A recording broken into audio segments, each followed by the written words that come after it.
Hello दोस्तों, ये series set love story part second है। पिछले पार्ट में हमने देखा कि पाको ने परमैन को बहुत ही ज़्यादा डांटा और उसे एक चांटा लगाकर चली गई। ये यहाँ से स्टोरी को कंटिन्यू करते हैं। ये सब पायन और बूबी भी देख रहे थे, लेकिन उन दोनों ने भी परमैन का साथ नहीं दिया और ना ही बात सुनी। वो दोनों भी वहाँ से चले गए। परमैन की आँख से आंसू नहीं रुक रहे थे, लेकिन वह एक पहाड़ी पर जाकर एक पेड़ पर बैठकर रोने लगा। रोते रोते बोलता है कि कोई मुझे नहीं समझता, ना ही मेरे मॉम, ना ही मेरे डैड और ना ही सर।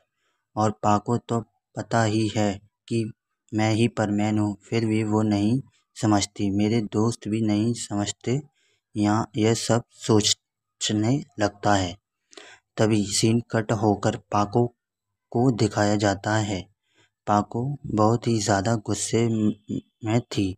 पाको की रोबोट पाको से पूछती है, क्या हुआ पाको, तुम इतनी गुस्से में क्यों हो? पाको कुछ नहीं बोलती। वह सीधे बेड पर लेट जाती है। थोड़ी देर बाद उसका गुस्सा कम होता है। फिर वह रोबोट को सब बोल देती है। रोबोट ये सब सुनकर कुछ नहीं बोलती। फिर पाको बोलती है, तुम्हें क्या हुआ रोबोट, कुछ बोल क्यों नहीं रही? पाको के इतने बोलने पर रोबोट बोलती है, तुम्हें उसे मारना नहीं चाहिए था, तुम्हें उसकी बात भी नहीं सुनी। देन पाको को रियलाइज़ होता है कि उसने परमैन के साथ गलत किया है। वो बोलती है रोबोट को कि मैं कल उससे माफ़ी मांग लूँगी, लेकिन उसे यह नहीं पता परमैन पूरा टूट चुका है। उसे कोई नहीं समझता। यहाँ यह सीन कट होकर मिक्सू के रोबोट को दिखाया जाता है। उसने आज भी होमवर्क नहीं किया है और वह मार्केट से सामान भी नहीं लाया। वो खेलने चला गया। जैसे ही वो घर आता है, वो देखता है उसकी मॉम बहुत ही ज़्यादा गुस्से में है। रोबोट छुपकर अपने रूम में जाता है। तभी सीन कट होकर मिक्सू की मॉम को दिखाया जाता है। वह तो गुस्से में पहले ही थी। अब उनके पास किसी का कॉल आता है। कॉल पर बात करते ही मॉम को और गुस्सा आ जाता है। ऐसी क्या बात थी जिससे मॉम को और गुस्सा आया? और तो वो कौन था जिससे मॉम बात कर रही थी? वो इंसान कोई और नहीं, मिक्सू के सर थे। उन्होंने कंप्लेंट की है कि मिक्सू पिछले टेस्ट में 100 में से 5 मार्क्स लाया है और क्लास में कुछ वीक से लेट आ रहा है। मैं तो उसे समझा कर थक चुका हूँ। आप ही समझाइए मिसेस सुबह। उसकी मॉम गेट के पास ही खड़ी थी। अब तो ऐसा लग रहा था कि मिक्सू नहीं बचने वाला है। अब सीन कट होकर मिक्सू के पास आता है। मिक्सू अभी भी रो ही रहा था। आखिर मिक्सू के साथ ऐसा क्यों हो रहा है पिछले कुछ वीक से? इसे जानने के लिए पास्ट में देखते हैं कि एक लड़का जिसके हाथ में एक लेटर है, वो अपने घर जाकर पढ़ता है कि उस लेटर में ऐसा क्या लिखा है जिसके लिए खुद पुलिस कमिश्नर को पर्सनली देना पड़ा। और एक बात वो लड़का कोई और नहीं, वो हमारा मिक्सू ही था। पूरे टोक्यो में ये बात फैल चुकी थी कि मिक्सू परमैन का खास दोस्त है। ये बात जानकर कमिश्नर खुद मिक्सू को वो लेटर देते हैं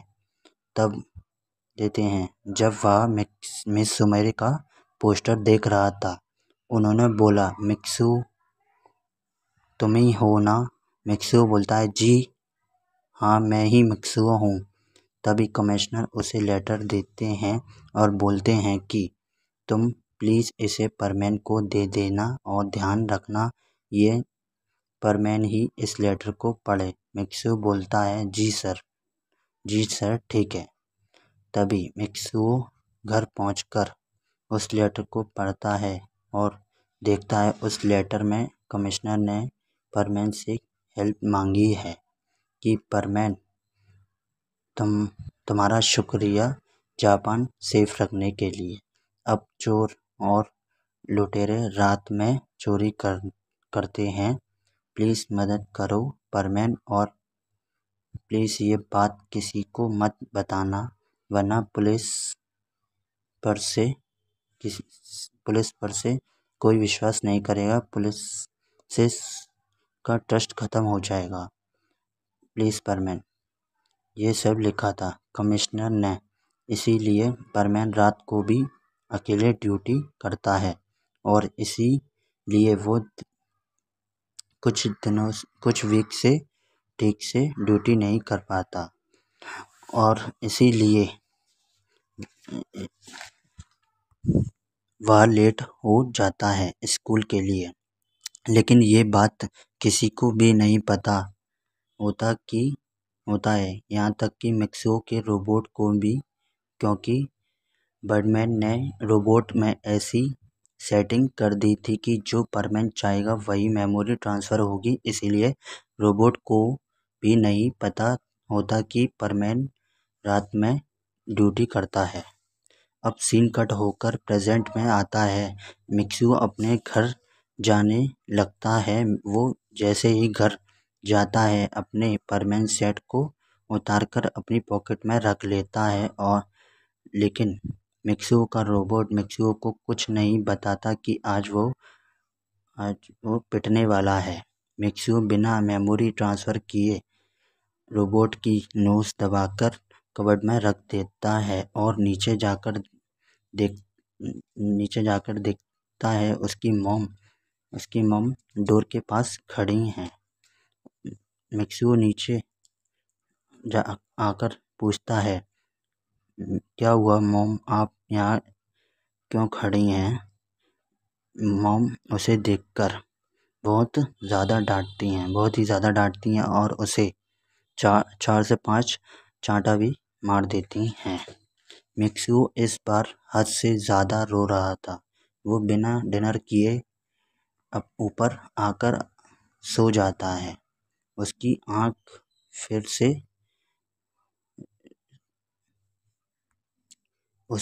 फिर से रात के 2 बजे खुलती है। वो पहले किचन में जाकर कुछ खा लेता है। देन उसके बाद अपनी रात की ड्यूटी के लिए निकल जाता है। फिर सुबह के 6 बजे आता है घर पर। लेकिन आज मित्सुओ टाइम पर स्कूल जाता है। ये देखकर सर मित्सुओ से कुछ नहीं बोलते। क्लास स्टार्ट हुई लेकिन मित्सुओ के रोबोट ने होमवर्क नहीं किया था। होमवर्क ना होने की वजह से मित्सुओ के सर उसे बाहर खड़ा कर देते हैं। देन स्कूल एंड होते ही मित्सुओ घर पहुंचकर देखता है कि मॉम उससे बात ही नहीं करती हैं। आप यह मान लीजिए कि वो अब बात करना ही नहीं चाहती। मित्सुओ दुखी होकर अपने रूम में आकर लेटने लगता है। तभी परमैन बेंच पर कॉल आता है। पायन बोलता है परमैन जल्दी आ जाओ, हमें तुम्हारी हेल्प चाहिए। मित्सुओ परमैन बनकर निकल जाता है। वह जाकर देखता है कि एक बड़े से रेस्टोरेंट में आग लगी थी। चारों परमैन मिलकर सबको बाहर निकाल लेते हैं लेकिन एक छोटी बच्ची अंदर रह जाती है। इसीलिए परमैन एंड पाको अंदर जाते हैं। तभी जिस रूम में बच्ची थी उस रूम के डोर के बाहर एक बहुत ही भारी पोल गिर जाता है। इसकी वजह से बच्ची बाहर नहीं आ पा रही थी। तभी पाको एंड परमैन उस पोल को उड़कर उठाने लगते हैं लेकिन लेकिन परमैन की बॉडी में इतनी हिम्मत नहीं बची थी कि उसे पोल को पकड़ सके। तभी परमैन के हाथ से वो पोल छूट जाता है। पाको उस पोल को अकेले नहीं संभाल पाती, उसके हाथ से भी छूट जाता है और बच्ची के ऊपर गिरने वाला ही होता है। तभी पायन एंड बूबी उस पोल को पकड़ लेते हैं, इसलिए बच्ची बच जाती है। लेकिन पाको को यह सब देखकर इतना गुस्सा आता है कि वो परमैन को रेस्टोरेंट के बाहर ले जाकर सबके सामने उसे चांटा मार देती है। परमैन के गाल पर पाको के हाथों की 5वां उंगली छप चुकी थी। परमैन के आंख से आंसू आ जाते हैं। तभी फायर ब्रिगेड वाले आग बुझा देते हैं। पाको और परमैन को ले जाकर पहाड़ी पर पहुंच जाता है, उड़ाकर लेकर पहुंच जाता है। बूबी थोड़ी देर में आ जाता है। तभी पायन भी गुस्से में आकर परमैन को एक चांटा मार देता है। पायन बर्डमैन को कॉल कर देते हैं। तभी बर्डमैन वहाँ टेलीपोर्ट होकर आ जाते हैं। तीनों परमैन, पाको, पायन, बूबी बर्डमैन को सब बता देते हैं इतने दिन से जो सब कुछ हुआ। बर्डमैन ये सुनकर परमैन को बहुत ज़्यादा डांटने लगते हैं और बोलते हैं, तुम किसी काम के नहीं हो परमैन नंबर 1। परमैन को और भी बहुत कुछ बोल देते हैं बर्डमैन। परमैन के आँख से आंसू रुके ही नहीं रहे थे। परमैन को इस बात से रोना नहीं आ रहा था कि पाको और पायन ने उसे मारा या उसकी सबके सामने इंसल्ट की। उसे इस बात का सबसे ज़्यादा दुख था कि उसकी वजह से आज एक छोटी बच्ची की जान खतरे में थी, इसीलिए रो रहा था। बर्डमैन ने तो यहाँ तक कि बोल दिया कि तुम परमैन बनने के लायक ही नहीं हो। ये बात सुनकर परमैन अपना हेलमेट निकाल देता है। तभी पाको मिक्सू से बोलती है, ये क्या कर रहे हो तुम। परमैन कुछ नहीं बोलकर चुपचाप सेट बर्डमैन के हाथ पर रख देता है और रोते हुए बोलता है कि बर्डमैन, मैं इसके लायक नहीं हूँ, मुझे माफ़ कर दीजिए। ये देखकर पाको, पायन, बूबी टोटली शॉक। ये देखकर पाको बोलती है, परमैन, हम लोग ये नहीं चाहते कि तुम परमैन ड्यूटी छोड़ दो, बल्कि हम ये चाहते हैं कि तुम परमैन ड्यूटी ठीक से करो, बस। परमैन कुछ नहीं बोलता। तभी बर्डमैन बोलते हैं, सोच लो परमैन। परमैन बोलता है, सोच लिया बर्डमैन। तभी बर्डमैन अपनी शिप में से पास्ट को देखने लगते हैं, लेकिन रात वाला सीन नहीं देखते और ना ही जब मिक्सू को लेटर मिला था तब भी, क्योंकि बर्डमैन को पता था कि चारों परमैन रात को ड्यूटी नहीं करते और कमिश्नर वाला सीन गलती से स्किप कर देते हैं। तभी बर्डमैन मिक्सू से बोलते हैं, ठीक है, वैसे भी तुम कुछ नहीं करते हो और अब क्राइम रेट भी कम हो चुका है। पाको, पायन और बूबी की वजह से सब ठीक चल रहा है, क्राइम रेट भी कम है, तुम परमैन ड्यूटी छोड़ सकते हो। ये सुनकर पाको बोलती है, नहीं बर्डमैन, ऐसा मत करिए। बर्डमैन बोलते हैं, ये परमैन का फैसला है। परमैन पाको की बात नहीं सुनता, क्योंकि परमैन पाको को अच्छी दोस्त समझता था, लेकिन पाको उसे नहीं समझती थी। बर्डमैन बोलते हैं, अभी मैं यहाँ परमैन सेट ले जा रहा हूँ और तुम्हारी मेमोरी कुछ दिन बाद मिटा दूंगा, क्योंकि मेरी गन ख़राब हो चुकी है, वो रिपेयर के लिए गई है, थोड़ा टाइम लगेगा।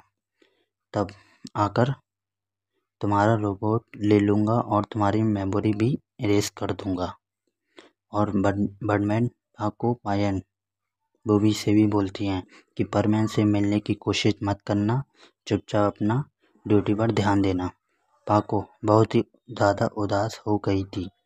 मिक्सू वहाँ से रोते रोते निकल गया था अपने घर। अब कहानी का सीन 2 दिन के बाद का दिखाया जाता है। मिक्सू आज भी क्लास टाइम पर पहुँच चुका था, तभी टीचर एक नई लड़की को लेकर आते हैं और बोलते हैं ये आज से यहीं पढ़ेगी। इस सीरीज़ का ये पार्ट यहीं एंड करते हैं और कमेंट में बताना वो लड़की कौन है। मैं 100% शर्त लगाता हूँ कि आप सब गलत सोचेंगे। सो मिलते हैं नेक्स्ट पार्ट में। Thank you. और मुझसे कोई गलती हो गई हो तो प्लीज़ माफ़ कर दीजिए। अगले पार्ट में